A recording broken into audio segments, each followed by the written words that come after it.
সুপ্রিয় শিক্ষার্থীবৃন্দ, সরকারি হরগঙ্গা কলেজ মুন্সিগঞ্জ কর্তৃক আয়োজিত অনলাইন ক্লাসে তোমাদেরকে স্বাগত জানাচ্ছি। আজকের পাঠ পরিচিতি একাদশ দ্বাদশ শ্রেণী, বিষয় ব্যবসায় সংগঠন ও ব্যবস্থাপনার প্রথম পত্র, অধ্যায় 7 রাষ্ট্রীয় ব্যবসায়, দ্বিতীয় অংশ পড়ব আজকে। আমরা প্রথম অংশ পড়েছি। মোহাম্মদ শেখ মোস্তফা রাজীব, প্রভাষক, ব্যবস্থাপনা বিভাগ, সরকারি হরগঙ্গা কলেজ মুন্সিগঞ্জ আছি তোমাদের সঙ্গে। আলোচ্য বিষয়সমূহ, আজকে একটি বিষয় নিয়ে আলোচনা করব। গত ক্লাসে আমরা পড়েছিলাম রাষ্ট্রীয় ব্যবসায় সম্পর্কে ধারণা এবং রাষ্ট্রীয় ব্যবসায়ের বৈশিষ্ট্যসমূহ। আজকে পড়ব রাষ্ট্রীয় ব্যবসায়ের উদ্দেশ্য। রাষ্ট্রীয় ব্যবসায়ের উদ্দেশ্য, অবজেক্টিভস অফ স্টেট এন্টারপ্রাইজ আর স্টেট ওনেড এন্টারপ্রাইজ। রাষ্ট্র মালিকানাধীন ব্যবসায় প্রতিষ্ঠান অথবা রাষ্ট্রীয় ব্যবসায় প্রতিষ্ঠান, দুইটাই বলা যায়। রাষ্ট্র কর্তৃক গঠিত বা পরবর্তীকালে জাতীয়করণকৃত কোনো ব্যবসায়ের মালিকানা, পরিচালনা ও নিয়ন্ত্রণ রাষ্ট্রের অধীনে থাকলে তাকে রাষ্ট্রীয় ব্যবসায় বলে। রাষ্ট্রের অধীনে থাকলে, অর্থাৎ এটার মালিকানা যেমন রাষ্ট্রের থাকবে, পরিচালনা করবে রাষ্ট্র এবং নিয়ন্ত্রণ করবে রাষ্ট্র, এর কর্মকাণ্ড নিয়ন্ত্রণ করবে রাষ্ট্র, এমন যদি হয় এবং সেই প্রতিষ্ঠান যদি রাষ্ট্র কর্তৃক গঠিত হয়, প্রতিষ্ঠিত হয়, অথবা সেই প্রতিষ্ঠান যদি আগে বেসরকারিভাবে প্রতিষ্ঠিত হয়েছে কিন্তু পরবর্তী সময়ে রাষ্ট্র সেটাকে জাতীয়করণ করেছে, অর্থাৎ জাতীয়করণ মানে হচ্ছে সরকারিকরণ, অর্থাৎ রাষ্ট্রের অধীনে মালিকানা, পরিচালনা এবং নিয়ন্ত্রণ নিয়ে নেয়া যদি করে থাকে, জাতীয়করণ করে থাকে, তাহলে রাষ্ট্র যদি গঠন করে থাকে অথবা পরবর্তীকালে বেসরকারিভাবে প্রতিষ্ঠিত কোনো প্রতিষ্ঠান রাষ্ট্র জাতীয়করণ করে থাকে, এবং যার মাধ্যমে মালিকানা, পরিচালনা ও নিয়ন্ত্রণ রাষ্ট্রের অধীনে থাকে, তাহলে সেটা রাষ্ট্রীয় ব্যবসায় হবে। তাহলে উদাহরণস্বরূপ বলেছি বাংলাদেশ রেলওয়ে, বিআর, অথবা হচ্ছে BRTC, Bangladesh road transport corporation, এগুলো হচ্ছে রাষ্ট্রীয় ব্যবসায়ের উদাহরণ। বা পোস্ট অফিসের যে সার্ভিস, এটাও কিন্তু রাষ্ট্রীয় ব্যবসায়।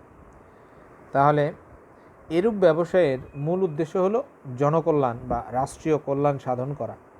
রাষ্ট্রীয় কল্যাণ মানে হচ্ছে রাষ্ট্রের জনগণের কল্যাণই বোঝানো হচ্ছে। রাষ্ট্রীয় ব্যবসায়ের উদ্দেশ্যগুলো হচ্ছে, এক হচ্ছে জনকল্যাণ, প্রধান যে উদ্দেশ্যটি সেটি হচ্ছে জনকল্যাণ, জনগণের কল্যাণ। কিভাবে জনগণের মঙ্গল হবে, কল্যাণ হবে, ভালো হবে, পাবলিক ওয়েলফেয়ার, এটা অবশ্যই রাষ্ট্রীয় ব্যবসায়কে চিন্তা করতে হবে এবং এটার জন্যই কিন্তু মূলত রাষ্ট্রীয় ব্যবসায়টি প্রতিষ্ঠিত হয়ে থাকে। কোনো একটি সেবা যদি রাষ্ট্র চায় জনগণের কাছে পৌঁছে দিবে স্বল্প মূল্যে, বেশি সুযোগ সুবিধা নিয়ে, তাহলে সেক্ষেত্রে রাষ্ট্রীয় ব্যবসায় প্রতিষ্ঠিত হতে পারে। যেমন বাংলাদেশ রেলওয়ে, অনেক খরচ হয় কিন্তু সেই হিসেবে ভাড়া কিন্তু কম পড়ে। এটাই হচ্ছে রাষ্ট্রীয় ব্যবসায়ের উদ্দেশ্য। অর্থনৈতিক ব্যবস্থার পরিবর্তন, অর্থাৎ রাষ্ট্রীয় ব্যবসায়ের মূল উদ্দেশ্য কিন্তু মুনাফা অর্জন নয়। অন্যপক্ষে বেসরকারি প্রতিষ্ঠানগুলোর কিন্তু মূল উদ্দেশ্য হচ্ছে মুনাফা অর্জন। অর্থনৈতিক ব্যবস্থার পরিবর্তন, চেঞ্জ অফ ইকোনমিক সিস্টেম, অর্থাৎ যদি রাষ্ট্রের অধীনে সব কিছু চলে যায় এবং রাষ্ট্রই সব কিছু পরিচালনা করে, রাষ্ট্র যদি জনগণের এই সব কিছুর দায়িত্ব নেয়, অর্থাৎ পণ্যের উৎপাদন, জনগণের জন্য পণ্যের উৎপাদন, রাষ্ট্রের জনগণের জন্য পণ্যের উৎপাদন, এবং সেই পণ্য বন্টন, সব কিছু যদি রাষ্ট্র করে থাকে, তাহলে সেটা কিন্তু সমাজতান্ত্রিক অর্থব্যবস্থার সূচনা ঘটবে। তো অর্থনৈতিক ব্যবস্থার পরিবর্তনের জন্য যদি রাষ্ট্র চায়, রাষ্ট্রের জনগণ চায় যে অর্থনৈতিক ব্যবস্থার পরিবর্তন হয়ে কোনো দেশের অর্থনৈতিক ব্যবস্থার পরিবর্তন হয়ে কি হবে, সম্পূর্ণরূপে সমাজতান্ত্রিক অর্থব্যবস্থা প্রতিষ্ঠিত হবে, সেক্ষেত্রে কিন্তু এই রাষ্ট্রীয় ব্যবসায় বেশি বেশি প্রতিষ্ঠিত করা যেতে পারে। সম্পদের সুষম বন্টন, প্রপার ডিস্ট্রিবিউশন অফ ওয়েলথ। রাষ্ট্রীয় ব্যবসায়ের মাধ্যমে সম্পদের সুষম বন্টন কিভাবে হয়, অর্থাৎ রাষ্ট্র কিন্তু সব জনগণের কাছ থেকে কি আদায় করে, খাজনা আদায় করে, ট্যাক্স আদায় করে। সেই ট্যাক্স কর আদায়ের মাধ্যমে সেই কর কিন্তু আবার জনগণের জন্যই ব্যয় করে, অর্থাৎ রাষ্ট্রের মঙ্গলের জন্যই ব্যয় করে। আবার ট্যাক্স বা কর কাদের থেকে আদায় করা হয়, যাদের অর্থের পরিমাণ অনেক বেশি, যাদের সম্পদের পরিমাণ অনেক বেশি, তাদেরকে, যাদের আয়ের পরিমাণ বেশি, আয়ের উপর কি হয়, কর নির্ধারণ করা হয়। আয়ের উপর কর নির্ধারণ করে সেই কর আদায় করে, এবং সেই কর কিন্তু আবার সকল জনগণের জন্য ব্যয় করা হয়। যেমন রাস্তাঘাট তৈরির জন্য ব্যয় করা হয়। রাস্তাঘাট কারা ব্যবহার করে, ধনী গরিব সকলেই ব্যবহার করে। আবার হচ্ছে বাংলাদেশ রেলওয়ে এখানে ব্যয় করে, ভর্তুকি দেয়, অনেক সময় কৃষকদের ভর্তুকি দেয়।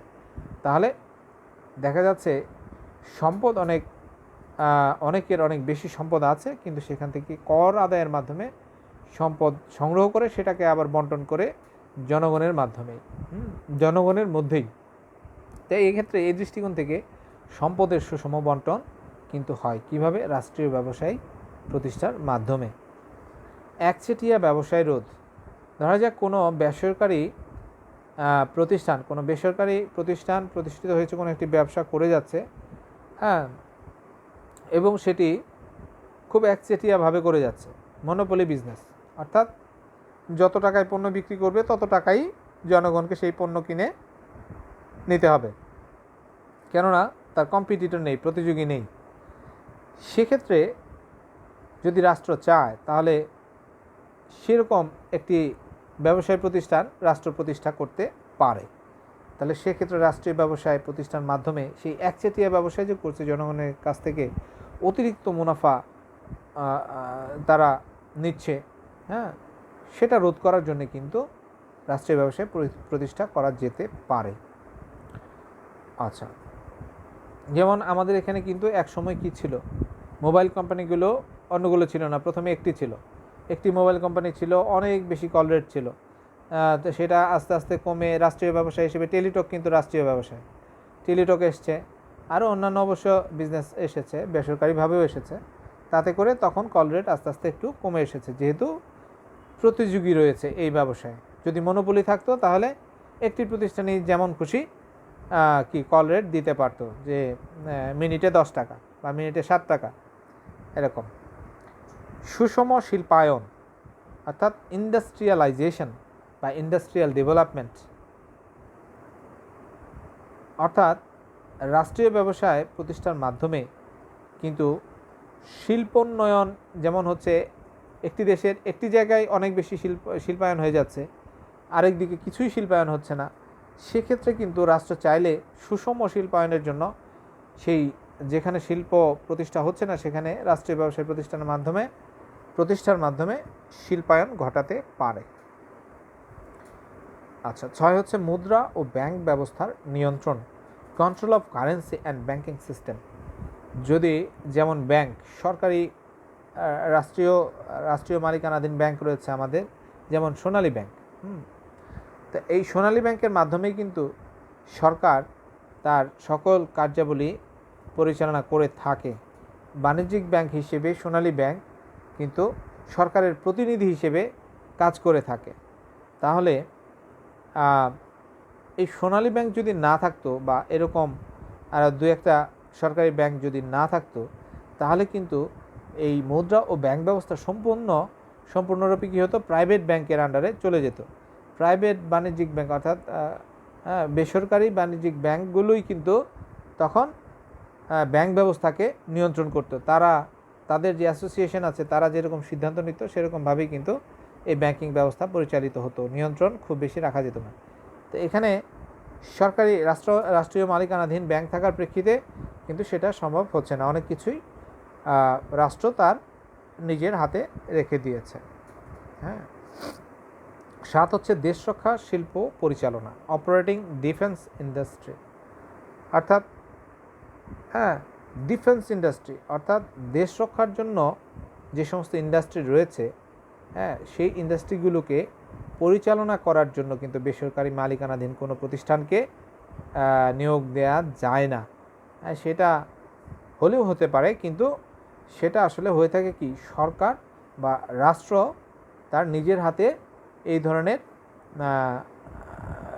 এই প্রতিষ্ঠানগুলোকে, এই ধরনের শিল্পকে নিয়ন্ত্রণের বিষয়টা নিজের হাতে রাখে রাষ্ট্র। তাহলে গুরুত্বপূর্ণ ঔষধ, ভেষজ ও ক্ষতিকারক পণ্য নিয়ন্ত্রণ, কন্ট্রোল অফ এসেনশিয়াল ড্রাগ, অর্থাৎ ঔষধের যে উৎপাদন এবং বিক্রয়, এই যে ব্যবস্থাটা, এটা নিয়ন্ত্রণ করার জন্য অবশ্যই সংশ্লিষ্ট প্রতিষ্ঠান সরকারের থাকতে হবে, রাষ্ট্রের থাকতে হবে।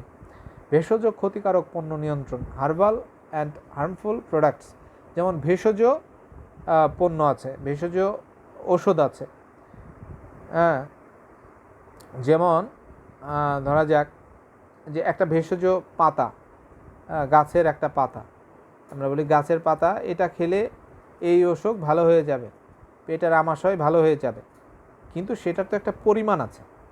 ওটা যদি বেশি করে খাওয়া হয় তাহলে কিন্তু পেটের উল্টো আরও পেটের সমস্যা সৃষ্টি হতে পারে। তাহলে সঠিক পরিমাণটা নির্ধারিত থাকতে হবে। এলোমেলোভাবে এই হার্বাল প্রোডাক্টস যেখানে সেখানে বিক্রি করবে আর জনগণ সেটা কিনে খাবে আর অসুস্থ হবে, বিভিন্ন সমস্যায় রোগে ভুগবে আরও, তাহলে এটা হচ্ছে কি জন অকল্যাণ হয়ে যাচ্ছে। সেই জন অকল্যাণকে রোধ করার জন্য অবশ্যই হার্বাল প্রোডাক্টস, হার্বাল যে ওষুধগুলো আছে, ভেষজ ওষুধ, সেগুলোকেও নিয়ন্ত্রণ করার প্রয়োজন আছে। আবার যে সমস্ত হার্মফুল প্রোডাক্ট আছে, যেমন হচ্ছে যে মাদক দ্রব্য হতে পারে, যেমন ইয়াবা আছে, ক্ষতিকর, তাহলে এগুলোকে নিয়ন্ত্রণ করার জন্যও কিন্তু কী করা দরকার, রাষ্ট্রীয় ব্যবসায় সংশ্লিষ্ট রাষ্ট্রীয় ব্যবসায় প্রতিষ্ঠা করার প্রয়োজন আছে।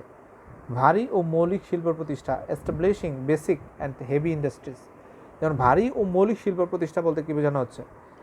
ভারী শিল্প বলতে বড় বড় যে সমস্ত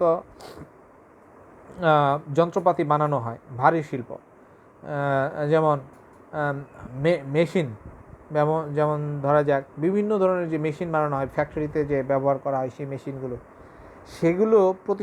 সেগুলো উৎপাদন করার জন্য কিন্তু বেসরকারিভাবে উদ্যোগ ওইভাবে নিতে পারে না। কেন?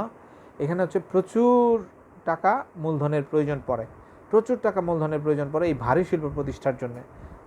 হ্যাঁ, তো সেই ভারী শিল্প প্রতিষ্ঠার জন্যে কিন্তু বেসরকারি প্রতিষ্ঠান খুব বেশি বিনিয়োগ করতে পারে না। অনেক ক্ষেত্রে পারে, কোনো দেশে পারে, কিন্তু রাষ্ট্রীয়ভাবে রাষ্ট্র যদি চায় তাহলে সেটা আরও অনেক সহজ হয়।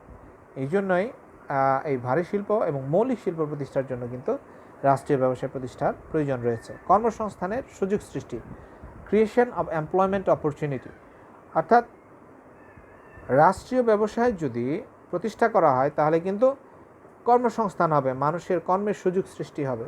হ্যাঁ, তখন মানুষ চাকরি বাকরি করে, কর্ম করে সচ্ছল জীবনযাপন করতে পারবে। তাতে করে কি হবে? জনকল্যাণ হবে।